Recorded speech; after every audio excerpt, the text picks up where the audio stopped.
Salam, saudara-saudara yang terkasih di dalam Kristus Yesus. Puji syukur kepada Tuhan yang telah menghantar kita memasuki minggu kelima setelah Trinitatis ini. Seluruh pendeta dan sintua HKBP Sereso Tanjung Priuk menyampaikan selamat hari Minggu kepada seluruh jemaat yang beribadah di rumah. Marilah kita mempersiapkan diri untuk beribadah kepada Tuhan. Kita berdoa di dalam hati kita masing-masing.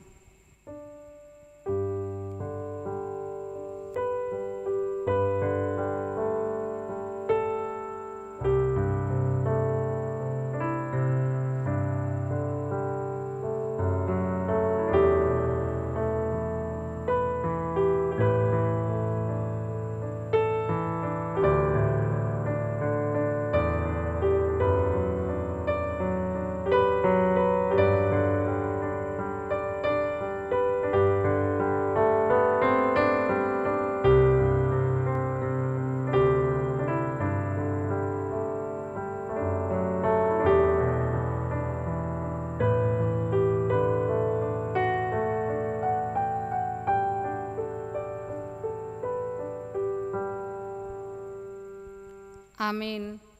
Minggu ini mengingatkan kita Allah Tritunggal yang terus memelihara kehidupan kita dan seluruh ciptaan. Dalam suasana ibadah dari rumah kita masing-masing, marilah kita berseru dengan nyanyian Kami Puji dengan Riang.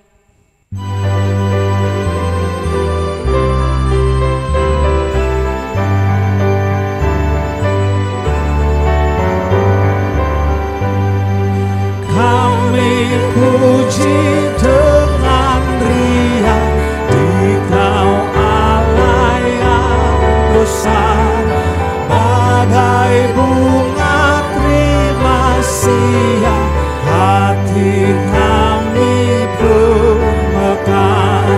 Kabut dosa dan derita, kebimbangan tak lenyap. Suka yang abadi di sinarmu menyerah. Kau memberi, kau mengampuni, kau limpahkan rahmat-Mu, sumber air hidup ria, lautan kasih dan restu. Yang mau hidup dalam kasih, Kau jadikan milik-Mu, agar kami menyayangi, meneladan kasih-Mu. Di dalam nama Allah Bapa dan nama anaknya Tuhan Yesus Kristus dan nama Roh Kudus yang menciptakan langit dan bumi. Amin. Dengan Allah akan kita lakukan perbuatan-perbuatan gagah perkasa. Bangunlah hai jiwaku, bangunlah hai gambus dan kecapi. Aku mau membangun fajar. Aku mau bersyukur kepadamu di antara bangsa-bangsa ya Tuhan. Aku mau bermazmur bagimu di antara suku-suku bangsa. Haleluya. Haleluya.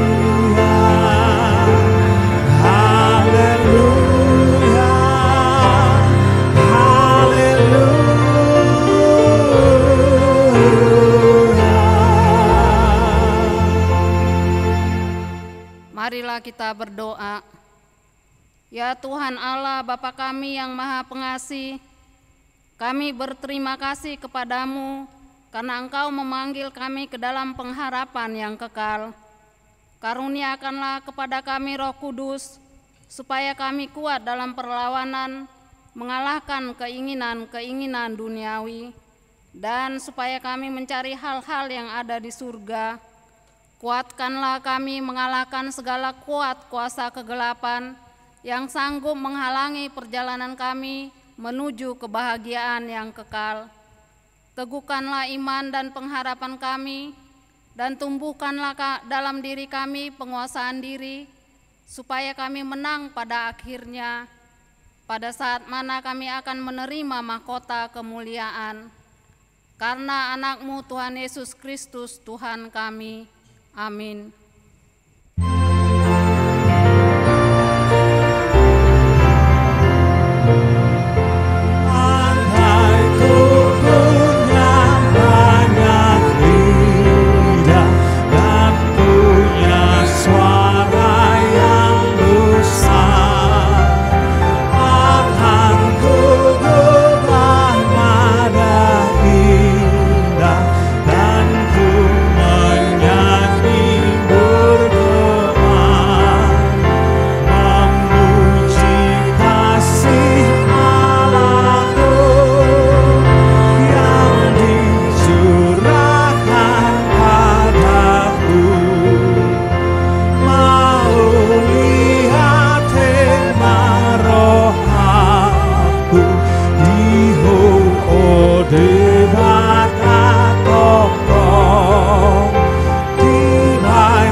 Marilah kita mendengarkan hukum Tuhan dari kitab Yesaya 55 ayat 6.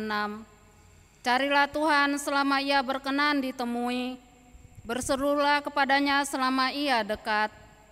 Marilah kita memohon kekuatan dari Tuhan Allah. Ya Tuhan Allah, kuatkanlah kami melakukan yang sesuai dengan hukum-Mu. Amin.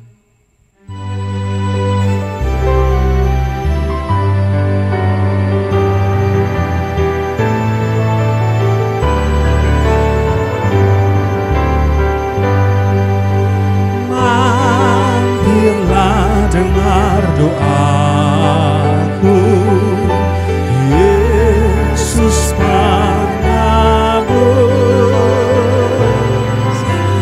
Orang lain kau hampiri,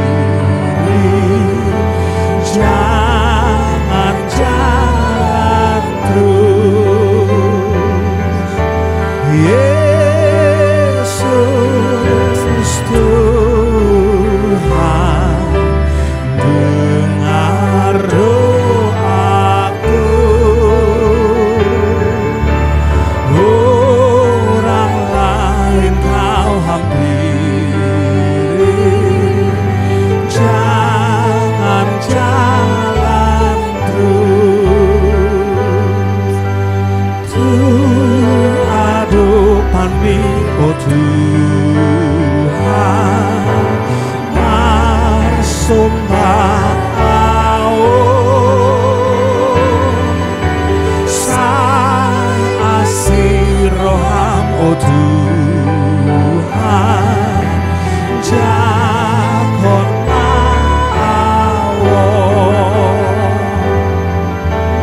Yesus Tuhan,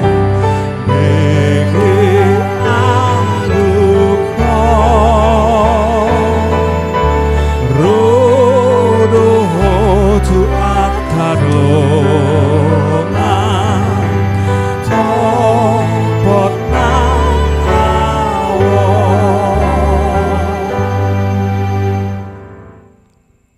marilah kita merendahkan diri di hadapan Tuhan untuk mengaku dosa-dosa kita. Ya Tuhan Allah Bapa kami yang Maha Kuasa, kami berseru dan memanggil nama-Mu, karena kami susah dan gelisah mengingat segala dosa dan kejahatan kami. Kasihanilah kami orang yang berdosa ini, ya Tuhan Yesus Kristus. Engkau telah datang ke dunia menjadi manusia, mati dan bangkit kembali, serta naik ke surga untuk membela dan menyelamatkan kami. Kasihani dan kuatkanlah iman kami untuk bersyukur kepadamu, ya Roh Kudus penghibur orang yang berduka. Sembuhkanlah segala penyakit dan penderitaan kami karena dosa. Tinggallah bersama kami agar kami senantiasa bergembira dan penuh gairah melakukan kehendak-Mu. Engkaulah sumber pengasihan dan pengampunan, janganlah lupakan kami. Dengarlah doa dan permohonan kami ini ya Allah Bapa, Anak dan Roh Kudus. Amin.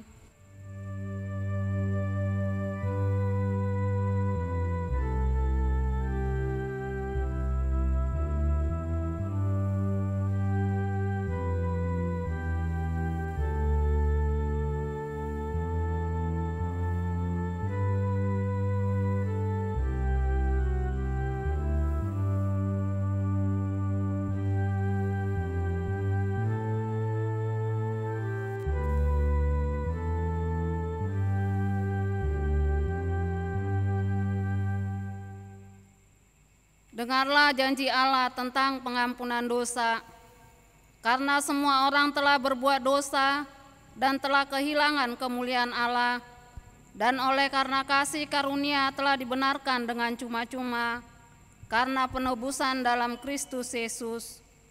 Kristus Yesus telah ditentukan Allah menjadi jalan pendamaian karena iman dalam darah-Nya.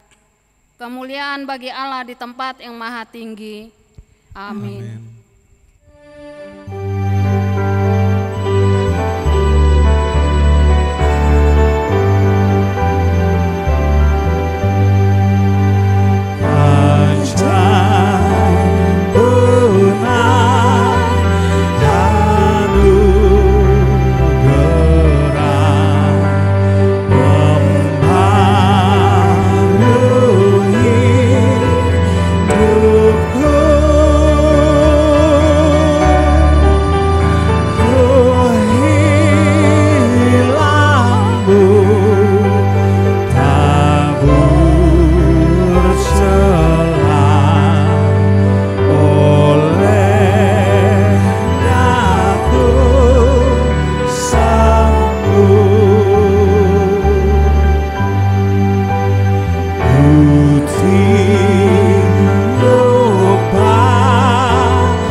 Epistel bagi kita pada minggu ini tertulis dalam kitab Amos 5 ayat 4 sampai 6. Sebab beginilah firman Tuhan kepada kaum Israel, carilah aku, maka kamu akan hidup. Janganlah kamu mencari Betel, janganlah pergi ke Gilgal, dan janganlah menyeberang ke Beersheba, sebab Gilgal pasti masuk ke dalam pembuangan, dan Betel akan lenyap. Carilah Tuhan, maka kamu akan hidup, supaya jangan Ia memasuki keturunan Yusuf bagaikan api, yang memakannya habis dengan tidak ada yang memadamkan bagi Betel.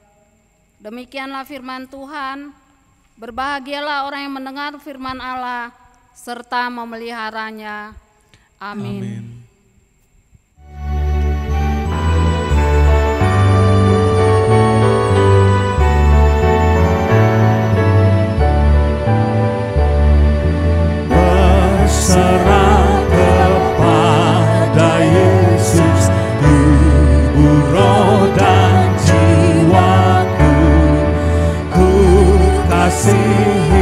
ku percaya, ku ikuti Dia terus.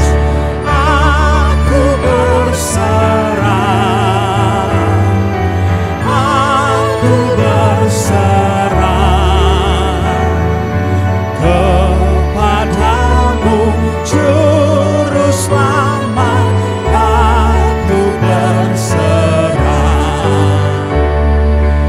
tumbagas doa holong di rohamo Tuhati holan hohura holongi honapuna diriki hatuaoni lasni rohati ai hibuldo pelehon nasa diriki.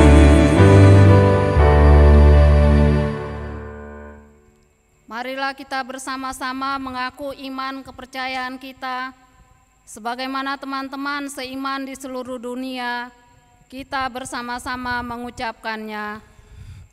Aku percaya kepada Allah, Bapa yang Maha Kuasa, Khalik langit dan bumi.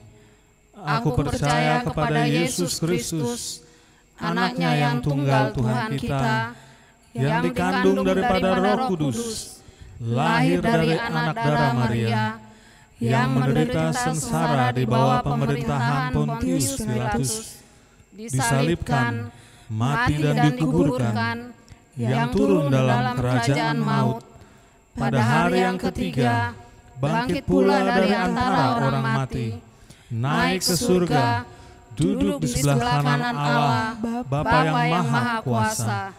Dari sana ia akan datang kelak untuk menghakimi orang yang hidup dan yang mati. Aku percaya kepada Roh Kudus dan adanya suatu gereja yang kudus dan am, persekutuan orang kudus, pengampunan dosa, kebangkitan daging, dan hidup yang kekal. Amin.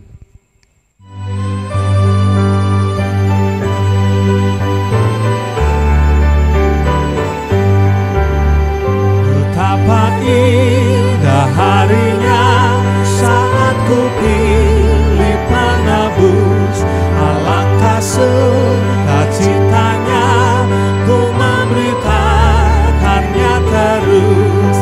Indahlah harinya Yesus membasuh dosaku, ku diajari penebus, berjaga dan berdoa terus. Indahlah harinya Yesus membasuh dosaku.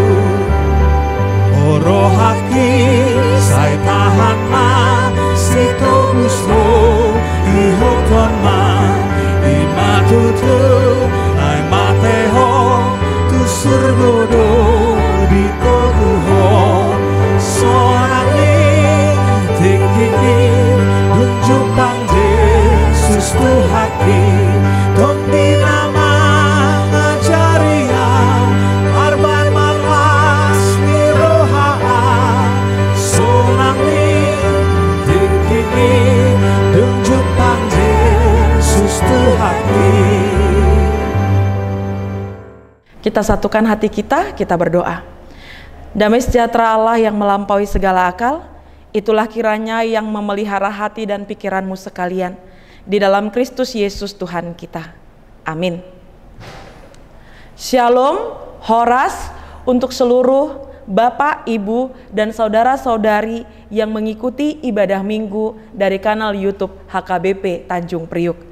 Firman Tuhan yang menyapa kita di minggu kelima setelah Trinitatis ini tertulis di dalam Lukas 19 ayat 1 sampai dengan ayat yang ke-10. Saya akan membacakan firman Tuhan, Bapak, Ibu, dan saudara-saudari semuanya dapat mengikuti dari tempat masing-masing. Demikianlah firman Tuhan. Yesus masuk ke kota Yeriko dan berjalan terus melintasi kota itu. Di situ ada seorang bernama Zakeus, kepala pemungut cukai, dan ia seorang yang kaya.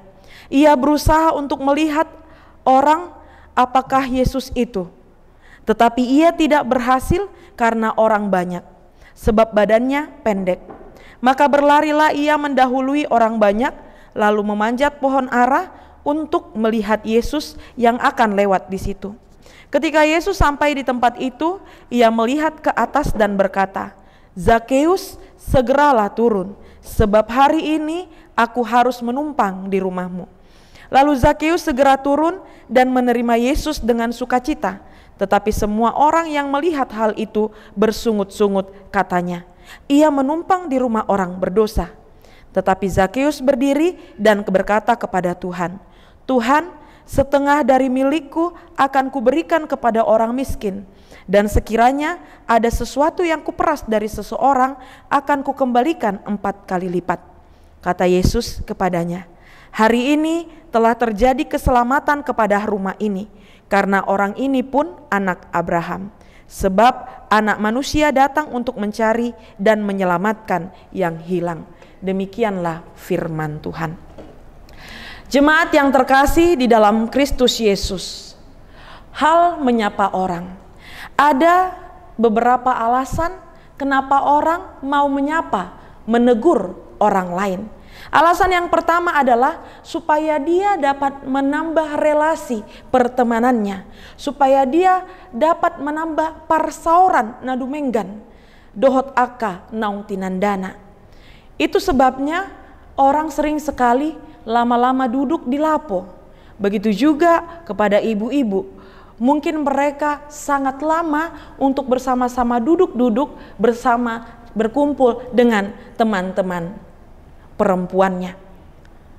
Itu alasan yang pertama. Kemudian alasan yang kedua, kenapa orang mau menyapa atau menegur orang lain? Ini alasannya adalah supaya menambah semangat kepada orang lain. Hanya dengan memberikan senyuman, itu tanda kita menyapa dengan orang lain, itu bisa membuat orang lain yang awalnya benci, yang awalnya memiliki ada sesuatu hal terhadap diri kita, tetapi ketika kita memberikan senyum yang ramah, itu bisa merubah pandangan mereka. Kemudian alasan yang ketiga, kenapa orang menegur atau menyapa orang lain adalah ini menunjukkan kepeduliannya kepada orang-orang yang ada di sekitar. Dia memiliki kepekaan untuk bisa menyapa setiap orang yang ada di tengah-tengah sekitar dia. Contohnya, "Halo, apa kabar? Hai Besti, hai guys," atau contoh yang lain. Inilah alasan-alasan Bapak Ibu semuanya kenapa kita menyapa atau menegur orang lain. Jadi sebagai makhluk sosial, sesungguhnya kebutuhan kita manusia adalah kita ingin ditegur, kita ingin disapa. Begitu juga dalam pengalaman berumah tangga. Ketika suami dan istri bertengkar, apalagi itu sampai tidak cakapan, bisa itu sampai berminggu-minggu, berbulan-bulan. Pengalaman ini terjadi karena ada sesuatu konflik di tengah-tengah suami dan istri. Apalagi ditambah si suami dan si istri itu mempertahankan egois masing-masing. Akhirnya tidak ada kesepakatan untuk berdamai, bahkan permusuhan itu malah akan terus berlanjut seperti sinetron, bersambung, tidak akan pernah tamat. Bahkan bisa jadi akhirnya karena mereka tidak ada yang mau mengalah, mempertahankan gengsi masing-masing, si istri dan si suami akhirnya mempergunakan atau memperalat anaknya untuk menyampaikan pesan kepada sang istri atau sang suami. Contohnya, "Nak, bilang dulu sama bapakmu supaya ngangkat galon air ini." Kemudian si suami akhirnya membalas dengan hal yang serupa. "Boru, bilang dulu sama mamamu supaya jangan lupa masak meskipun tidak cakapan." Itu adalah salah satu contoh ketika ada konflik di rumah tangga, pasangan masing-masing mempertahankan egoisnya, gengsinya, akhirnya tidak mau ada satu orang pun yang mengalah untuk duluan menegur atau menyapa orang lain. Dan hal itu juga lah yang dirasakan oleh si Zakeus. Dia memiliki kerinduan dan kerinduan ini merupakan kebutuhan yang sangat dia inginkan di tengah-tengah kehidupannya. Dia sangat membutuhkan ada orang yang mau menegur dia atau menyapa dia. Di dalam agama dan budaya Yahudi, kalau ada orang yang berdosa, maka orang tersebut tidak lagi boleh disapa, tidak lagi boleh ditegur atau didekati. Dia harus dijauhi karena dia adalah orang yang kotor, orang yang najis karena dosa-dosanya. Kalaupun ada kontak atau komunikasi yang didapat oleh si Zakeus, itu dilakukan hanya sebatas urusan administrasi cukai yang ditugaskan oleh pemerintah. Akhirnya orang-orang yang lain pun terpaksa untuk berbicara atau dekat kepada Zakeus. Selebihnya haram hukumnya untuk menyapa Zakeus. Hal ini terjadi karena keberdosaan si Zakeus. Secara agama Yahudi, dia diputuskan hubungannya dengan Tuhannya. Tanpa disangka-sangka, ketika dia mendengar bahwa Yesus akan melewati daerah tempat dia tinggal, Zakeus memiliki cara bagaimana caranya supaya dia dapat melihat Yesus. Karena kerumunan itu sangat padat dan Zakeus adalah orang yang pendek. Akhirnya dia berpikir dia memanjat sebuah pohon dan dia ingin sekali melihat Yesus dari atas pohon tersebut. Awalnya Zakeus hanya ingin melihat Yesus, tetapi yang terjadi adalah ketika Zakeus sudah sampai di atas pohon dan Yesus melewatinya, ternyata Yesus berkata seperti yang dikatakan di dalam ayat yang kelima, "Zakeus, segeralah turun. Aku malam ini akan menginap di rumahmu." Di sini sapaan dan teguran yang sangat membuat Zakeus sangat bersukacita. Itu sama sekali tidak pernah dia bayangkan, dia tidak pernah pikirkan, namun dia dapatkan dari Yesus. Dia sadar bahwa dia adalah orang yang berdosa. Yesus orang yang terkenal, guru bagi orang Yahudi yang selalu melakukan hukum Taurat. Dia berpikir di awalnya pasti Yesus tidak mau menyapa dia. Bahkan meliriknya pun Yesus mungkin tidak mau karena keberdosaannya. Tetapi pemikirannya itu semua tidak tepat, tidak sesuai. Karena yang ternyata terjadi adalah Yesus menegur, menyapa, bahkan ingin tinggal menginap di rumah Zakeus. Dan hal ini mendapat respon dari orang-orang sekitar, orang-orang Yahudi. Karena pemikiran orang Yahudi, siapa yang mendekati orang berdosa, maka orang tersebut juga akan dikatakan berdosa. Dan hal itu terbukti kita baca di dalam ayat yang ke-7. Tetapi semua orang yang melihat hal itu bersungut-sungut, katanya, ia menumpang di rumah orang yang berdosa. Mereka tidak terima. Karena Yesus harus berbicara bahkan sampai menginap di rumah orang yang berdosa. Bapak Ibu, saudara-saudari semuanya, mari kita kembali kepada keadaan Zakeus. Yang pertama, kebutuhannya ingin melihat Yesus itu sudah terpenuhi. Kemudian dia tidak hanya sekedar melihat, tetapi juga sudah disapa oleh Yesus. Bahkan bertambah-tambah sukanya karena Yesus mau menginap di rumahnya. Bayangkan, orang yang telah terputus relasi dengan masyarakat, agama, dan Tuhannya, orang yang selama ini tidak dianggap di komunitasnya, telah didamaikan oleh Tuhan Yesus. Dia menjadi orang yang berharga kembali. Harga dirinya telah dikembalikan oleh Tuhan Yesus melalui pertemuan itu. Karena dia sudah merasa dirinya berharga, lebih dari harta yang ia punya saat itu, makanya ia serahkan kembali hartanya kepada orang miskin. Kalau di dalam bahasa Yunani dikatakan petokoi, itulah yang ada tertulis di dalam ayat yang ke-8. Kata ini sengaja saya ambil dalam bahasa Yunani. Karena petokoi ini adalah bukan tentang kemiskinan seperti yang kita bayangkan sekarang. Hapogoson dan napogos di arta dohotondi. Kemiskinan yang dimaksud di sini bukan hanya kemiskinan tentang harta, tetapi juga kemiskinan di dalam iman. Orang-orang miskin pada zaman itu, mereka akan terus tetap miskin di dalam harta dan imannya. Mereka akan terus tetap berdosa. Karena pada masa itu ketika orang-orang berdosa, ketika mereka memiliki hartanya, maka mereka bisa memberikan korban persembahan di tengah-tengah bait suci. Melalui korban persembahan itu boleh menghapus dosa-dosa mereka. Tetapi orang-orang miskin yang tidak memiliki harta, maka mereka juga akan menjadi petokoi. Orang yang juga miskin secara rohani. Itu sebabnya menjadi alasan bagi Zakeus.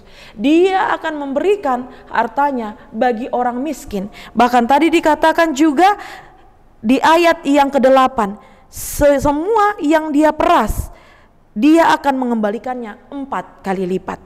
Dari sini dapat dikatakan akibat dari Yesus menyapa, menegur Zakeus, dia menunjukkan pertobatannya.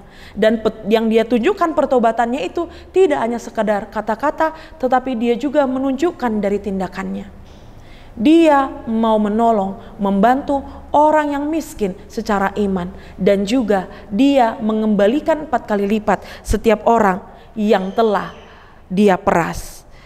Bapak Ibu jemaat yang terkasih, bisa saja kenapa selama ini Zakeus dia terus menjadi orang yang merasa dirinya sangat berdosa. Dia betul-betul mengucilkan dirinya. Karena mungkin di dalam pemikirannya dia sudah betul-betul dicap adalah orang yang berdosa. Ketika dia dikatakan, "Oh Zakeus, kau adalah orang berdosa," dia kemudian mengatakan, "Iya amin, saya orang berdosa." Kemudian mungkin ada orang yang mengatakan, Zakeus, kau adalah orang yang suka memeras." Dia mengaminkan, "Iya memang saya adalah orang yang suka memeras." Ketika juga ada orang yang berkata, Zakeus, kau pengkhianat." Kemudian dia mengaminkan, "Iya, seperti yang kau katakan, saya adalah orang yang pengkhianat." Akhirnya semua perkataan orang itu dia benarkan, dia aminkan. Di tengah-tengah kehidupan kita juga bisa saja hal itu terjadi. Bukan melawan, bukan memberontak, tetapi menyetujui semua hal yang negatif yang telah dilontarkan, disampaikan oleh orang lain kepada diri kita. Contohnya saja ketika seorang bapak berkata kepada anaknya, "Dasar kau bodoh, dasar kau malas." Si anak akhirnya mengaminkan, mengiyakan, "Iya benar, seperti yang bapak katakan, aku adalah orang yang bodoh, aku adalah orang yang malas." Begitu juga mungkin sang suami berkata kepada istri, "Dasar kau istri yang tidak becus, tidak bisa mengurus anak, tidak bisa mengurus keluarga." Akhirnya dia menyetujui semua perkataan itu. Pun begitu, si istri berkata kepada suami, "Dasar kau laki-laki tidak bertanggung jawab." Akhirnya si suami mengaminkan, mengiyakan perkataan itu, membuat dia akhirnya terus malas, tidak mau berusaha dan bekerja.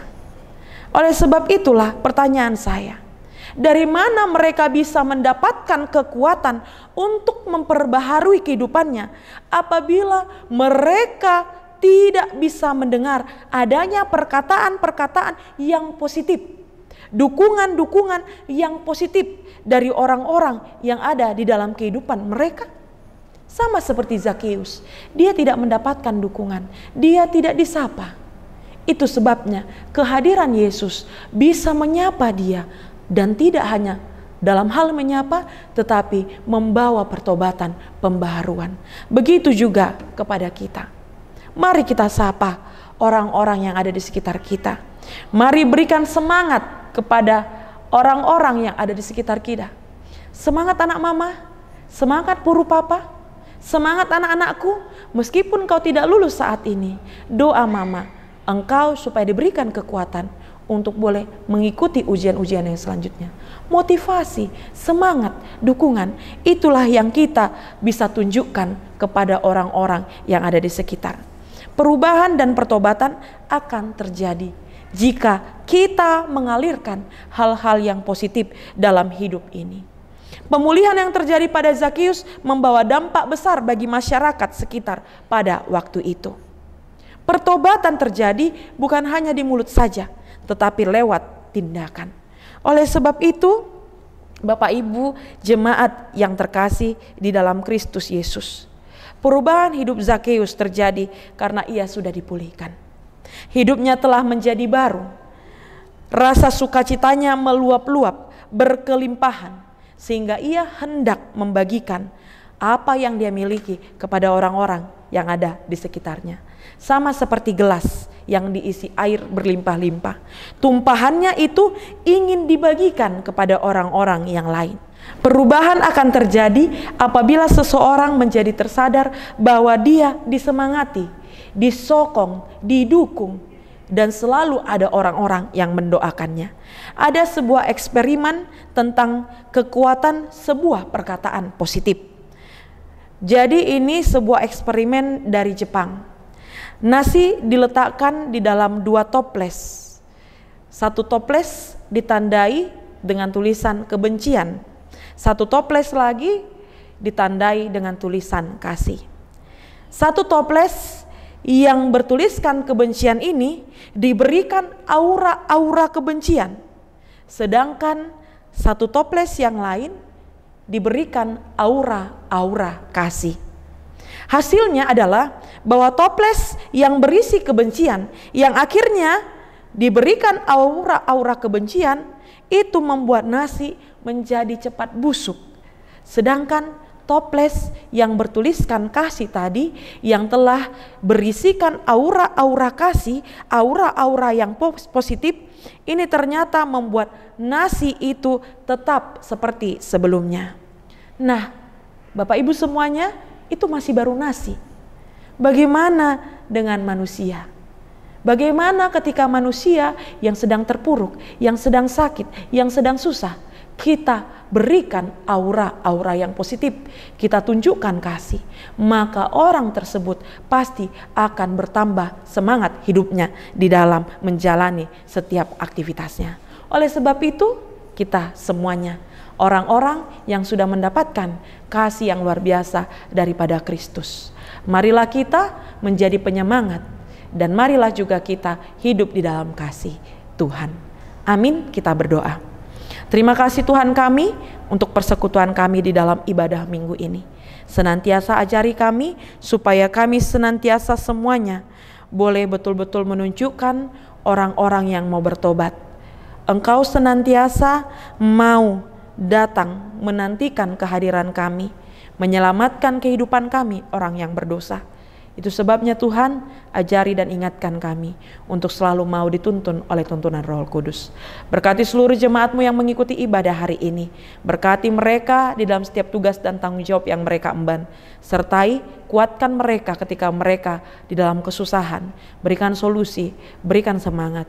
Ketika mereka dalam keadaan sakit, berikan kesembuhan bagi mereka. Ketika mereka bersuka cita, ingatkan mereka untuk tetap bersyukur, mengingat segala sesuatu yang mereka nikmati, mereka dapatkan, itu semua berasal dari Engkau. Tuhan kami Yesus Kristus, seluruh aktivitas kami dan masa depan kami serahkan ke dalam tangan pengasihan-Mu. Karena kami yakin dan percaya, Tuhan selalu memberikan yang terbaik bagi kehidupan kami. Hapuskan segala dosa kami, di dalam Kristus Yesus kami berdoa. Amin.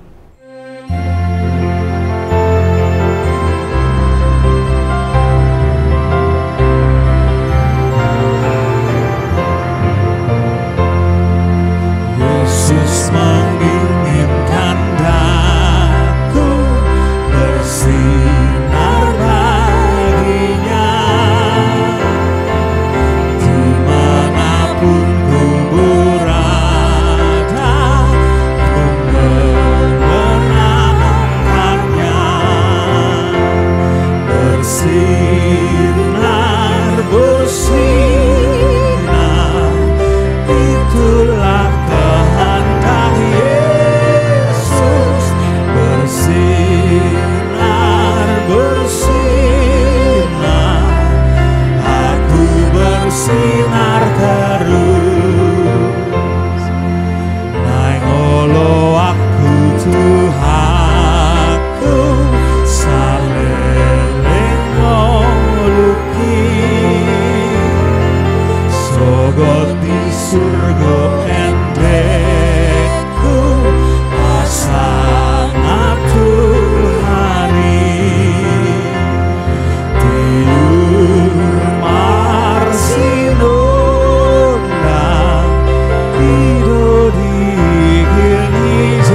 Marilah kita berdoa menyerahkan persembahan kita kepada Tuhan. Ya Allah Bapa kami yang di surga, kami mengaku bahwa Tuhan adalah sumber dari segala karunia yang melimpah dalam kehidupan kami masing-masing. Sebagian daripada karunia itu kami serahkan kembali sebagai persembahan kepada Tuhan. Terimalah dan berkatilah persembahan umat-Mu ini, agar dapat kami pergunakan untuk pekerjaan dan pelayanan kerajaan Tuhan di dunia ini. Bukalah hati kami untuk mengenal betapa banyak berkat dan karunia yang kami peroleh dari Tuhan, supaya kami senantiasa bersyukur kepadamu di dalam nama Yesus Kristus Tuhan kami. Amin. Tuhan karuniaku, roh dan jiwaku semua,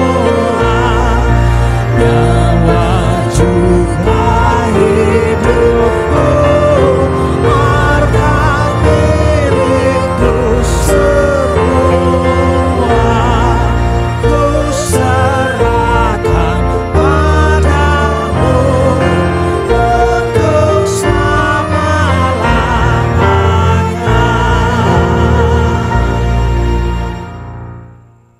Bapa kami yang di surga, dikuduskanlah namamu, datanglah kerajaan-Mu, jadilah kehendak-Mu di bumi seperti di surga. Berikanlah kami pada hari ini makanan kami yang secukupnya, dan ampunilah kami akan kesalahan kami, seperti kami juga telah mengampuni orang yang bersalah kepada kami. Dan janganlah membawa kami ke dalam pencobaan, tetapi lepaskanlah kami daripada yang jahat. Karena Engkau punya kerajaan dan kekuasaan dan kemuliaan sampai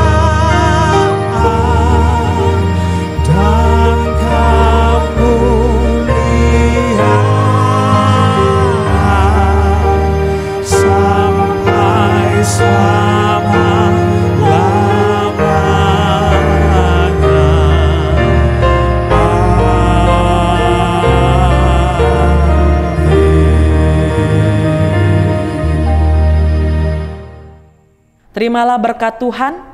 Tuhan memberkati engkau dan melindungi engkau. Tuhan menyinari engkau dengan wajah-Nya dan memberikan engkau kasih karunia. Tuhan menghadapkan wajah-Nya kepadamu dan memberi engkau damai sejahtera. Amin.